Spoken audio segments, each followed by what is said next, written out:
the Divorced Girl Smiling Podcast with your host, Jackie Pilosoff. No one should have to go through a divorce feeling alone and isolated. That's why I created the Divorced Girl Smiling Podcast. Every show is 30 minutes, and the guests are my Divorced Girl Smiling trusted professionals. They're so wonderful. Financial advisors, divorce attorneys, mediators, divorce coaches, therapists, and more. We talk about every subject that you can even think of having to do with divorce. The podcast is meant to empower you and inspire you and make you feel really, really confident so that you can have a good divorce outcome and a great post-divorce life. You can find the Divorced Girl Smiling Podcast pretty much anywhere podcasts can be found, and always at divorcedgirlsmiling.com. So grab a cup of coffee or a glass of wine and start smiling. Before we get started, I want to tell you about two Divorced Girl Smiling trusted professionals who I think are wonderful. The first one is Shannon McGorry, and Shannon is a women's empowerment coach. Shannon is somebody who has the most beautifully positive energy, which I believe is so important if you're going through a divorce. Her strong suit is helping women take intentional action, whether that means in relationships, at work, in parenting, pursuing a passion or a dream, or of course, a major change like divorce. Shannon is wonderful. She's been doing this for a long time. I've known Shannon for a long time, and I truly trust her and think she's great. If you want to learn more, you can find her on her website, which is lovestrengthandgrace.com. I also want to tell you about a wonderful mortgage lender named Jan Leisure. Jan has been a mortgage lender since 1997. Great person. She's also a certified divorce lending professional, a CDLP, and she's a division president for Diamond Residential Mortgage Corp. Jan is so knowledgeable. She's a great listener, and she cares so much. Love Jan. She's a very, very good mortgage lender. If you want to learn more, you can find her at diamondresidential.com/Jan Leisure. You can also find Jan and Shannon in the Trusted Professional section of Divorced Girl Smiling. I believe that people assume if you are in a high net worth divorce, if there's a lot of assets, a lot of money, a lot of properties, complex situations, businesses, things like that, people assume they can't mediate. And what we're going to talk about today is the fact that not only can you mediate, but you should mediate, and how mediation works in these high asset complex divorces. Great guest for this because she's been doing this for 18 years. My guest is Mara Linder, who is an attorney turned mediator, and she's the founder of her practice, Modern Mediation.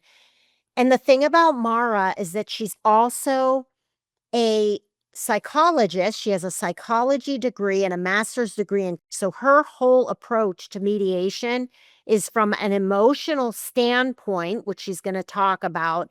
And I just love this. Hi, Mara. Hi, Jackie. Thanks for having me on.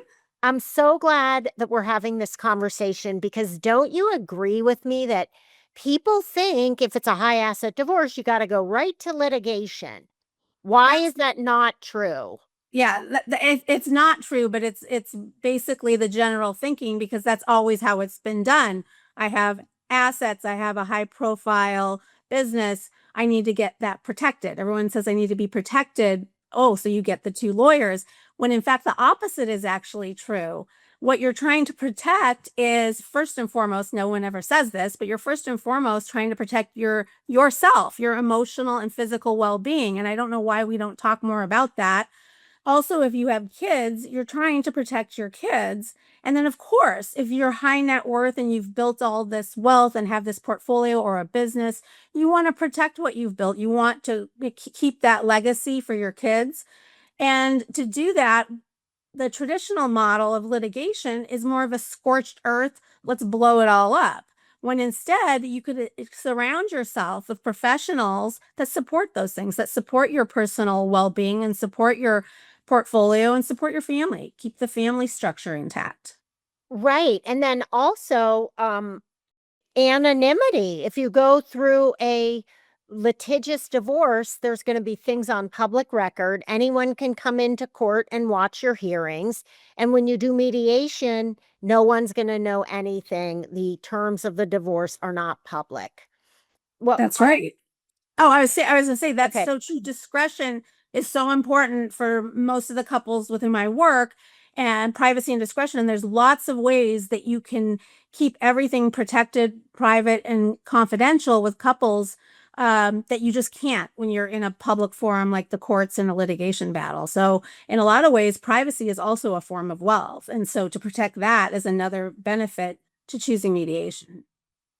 I just love this. Okay. Mara wrote an article for Divorceville Smiling called 4 Tips for a Calmer, Smoother, and Faster Divorce. I want to go over the 4 tips and then Mara will explain them more in more detail. So I love how you say this, Mara. 4 tips couples can take to avoid the $1 million divorce trap. So are you saying that there's couples who spend $1 million just in the divorce?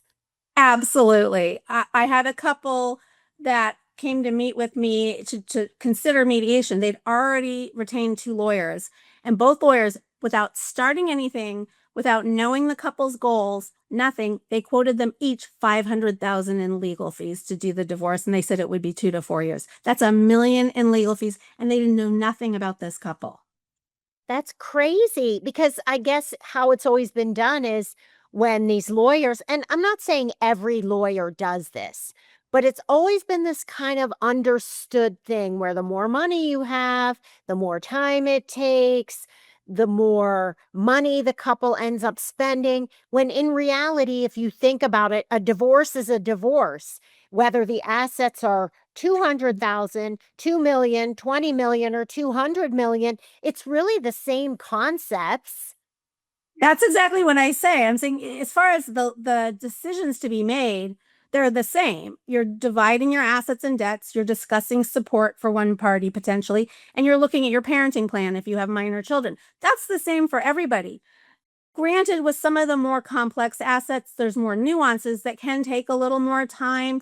You're getting into complex compensation structures or multiple properties, multiple businesses. There's a lot of things that can take some more time to unpack, but it doesn't need to take 2 to 4 years. It doesn't even need Yeah. to take And it 1 year. doesn't mean you have to spend 100,000 more or 400,000 more, maybe 20,000 more or something. Okay. Now, before we go over these 4 tips, I want people to know this. If you're listening to this and you don't have a net worth of 5 million, these tips will still help you because like we just said, it's all relative. We're here to help people in every financial category there is. Okay. Tip number 1 is control the costs before they spiral.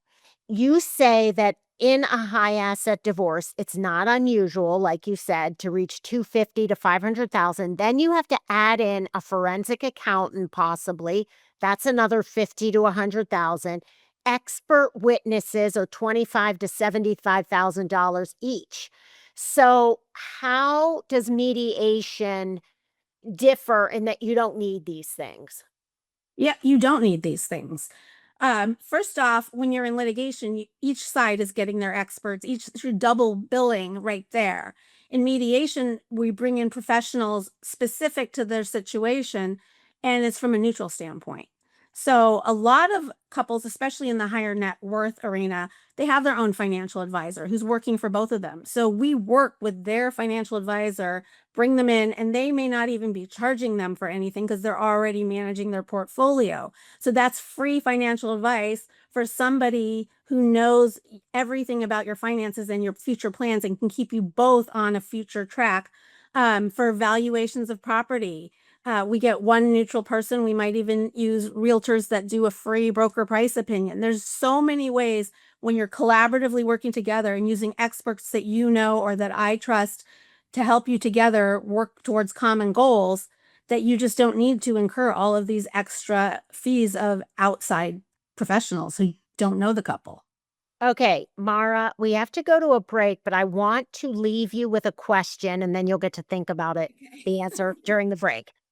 Many people who have high asset divorces worry about their spouse hiding money. So, how do you deal with that in a mediated divorce? That's my question. We're going to take a short break. You're listening to the Divorced Girl Smiling podcast. My name is Jackie Pilosoff, and I'm your host. And today I'm here with divorce mediator Mara Linder. Mara has been doing this for 18 plus years.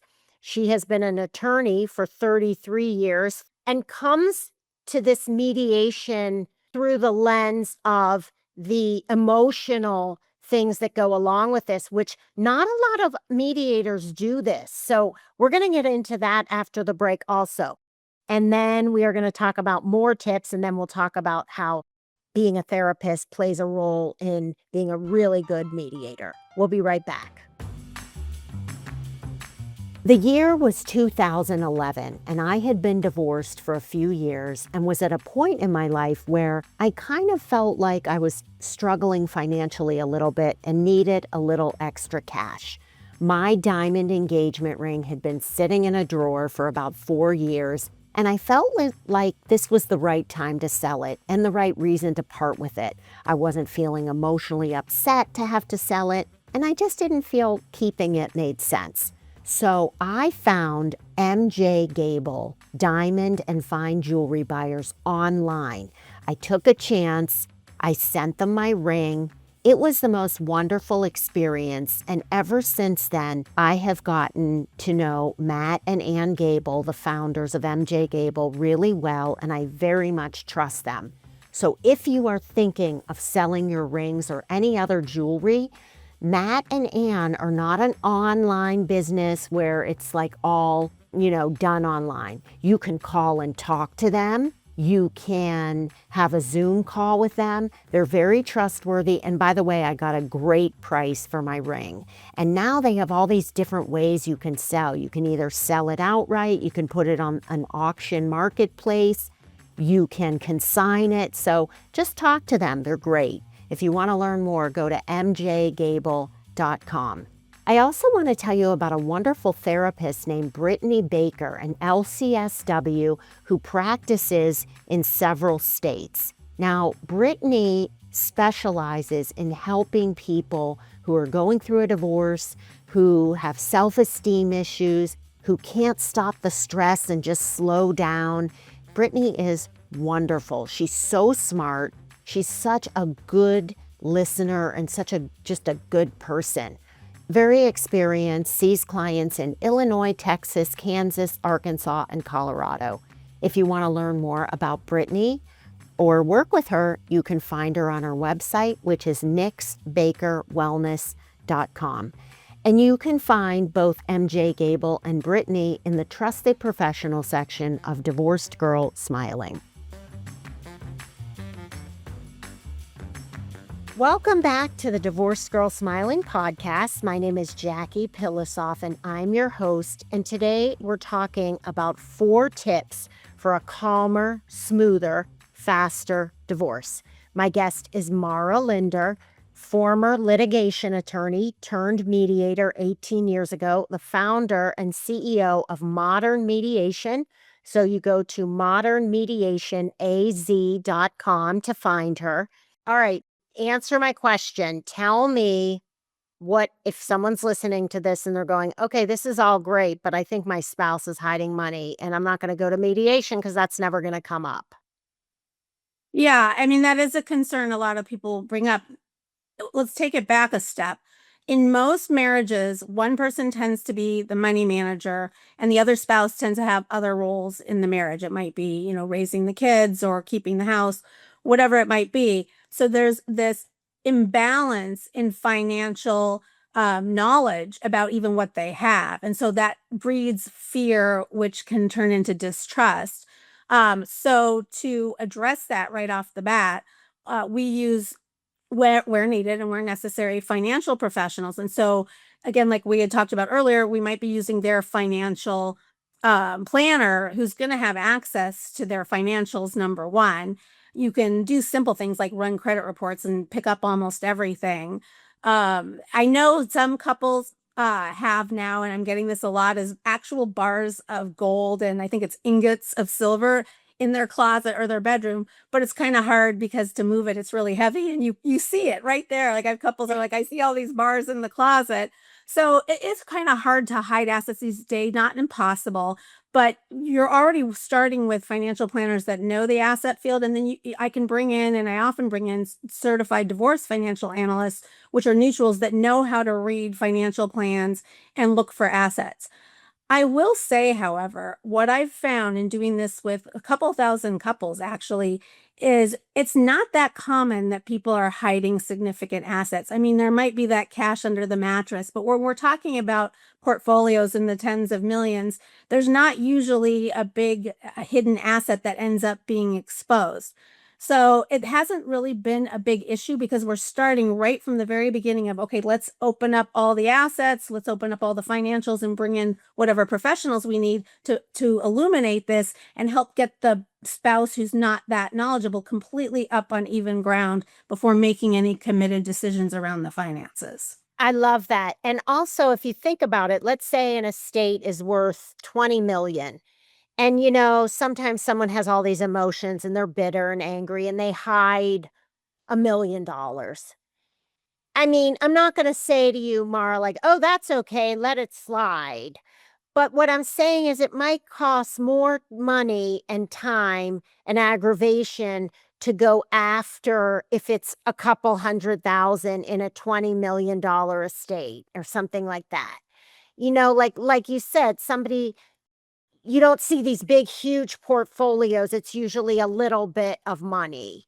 Not that that's right, but maybe it costs more to investigate it if it's not that much. Well, and that's a fact of it is if you're going to litigate and investigate and seek these hidden assets. I have this discussion all the time because everyone's wondering, is there something I don't know? I just haven't been part of the financial decisions and discussions for whatever reason. And is there something we're missing? And I'm like, well, how much is it worth to you to find out? Like, what's your evidence that you really think there's this much being hidden? Because the cost to investigate and hire these forensic accountants is significant. So you have to be pretty certain that there's going to be enough hidden that it's worth it. And again, these days, paper trails, it's very hard to really hide these assets. But more importantly, I think it comes back to that emotional side of it that you were touching on is it's distrust. And so using the counseling lens in divorce when I'm approaching my mediation sessions, this is a personal process. There's legal aspects of it. This is a personal process. Really, when somebody's talking to me about, well, I don't know this, could they be hiding all this? I don't trust that person. And distrust is inherent in divorce. So part of the mediation process is to be honest about that. I don't, dance around the elephant in the room. If somebody's raising some concern, we talk about, you have some distrust. Why is that? And address those feelings of distrust. I won't say that by the end of the mediation, all the couples I work with completely trust each other, but there's a huge high level of trust that gets developed even during the mediation session, just about how they're going to move forward, that the financials make sense, that they're fair, and that they feel confident with their parenting plan if they have kids moving forward, that this is a workable way to do what's best for the kids. So there's a little bit of building of trust in the process. So it's all tied to the underlying emotions that are where the person is at in that moment and what that's driving and how that translates into certain concerns, fears, and uncertainties. Okay, tip number 2, protect your timeline. And what Mara is saying here is that dragging out your divorce proceedings for years, which happens in litigation, is one of the most expensive mistakes people make, not just because it costs more money, but because you're losing so much time that it could end up taking you years to get divorced. Now, Mara, from an emotional standpoint, isn't that like the biggest thing? Oh my gosh, 100%. It's one of the most expensive assets in divorce is your time. the typical divorce, and I can only speak to here in Arizona, but I think it's pretty typical most places, is 1 to 4 years in Arizona. And that's even for couples that there's nothing to divide. There's really no issues. It's just the process, the backlog of the courts. It just takes time. Most people, when they're in that divorce process, are in a form of limbo, and that is not a healthy place to be emotionally, physically.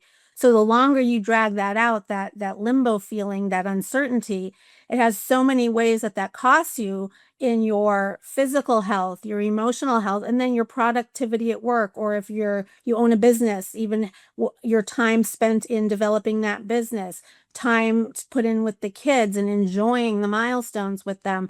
All of that cost, the longer you sit in this divorce process, that all ends up draining the resources of the couple, the individuals, kids, and the couple. So that's a huge it's issue. quality of life. Your quality of life is not going to be as good if you're entangled in this litigious, toxic battle.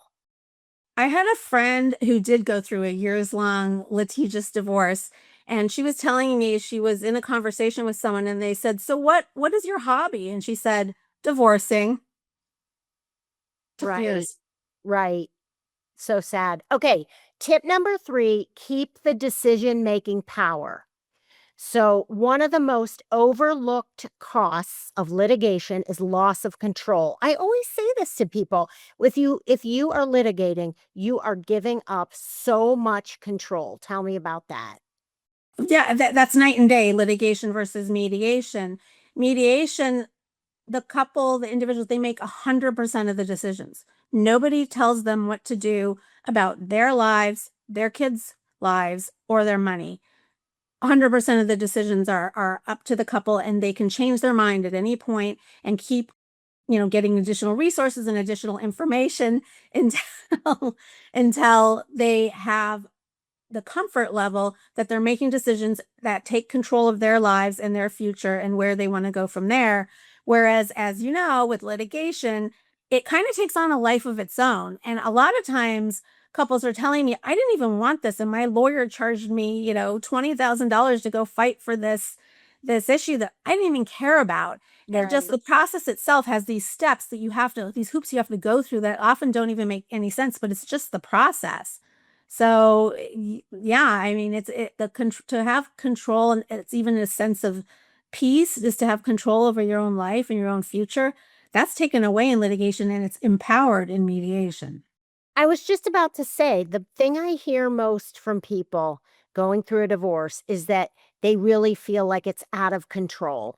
And the way to get it back into control is to mediate instead of litigate, no matter how much money you have. I cannot say that enough. I want to add in that Mara is a special kind of mediator. She specializes in these high asset divorce cases. And there's a lot of mediators, people say, well, we don't really have much. So, yeah, then mediation's like a no brainer. But I really want people to think, because this is what Mara has been doing for 18 years.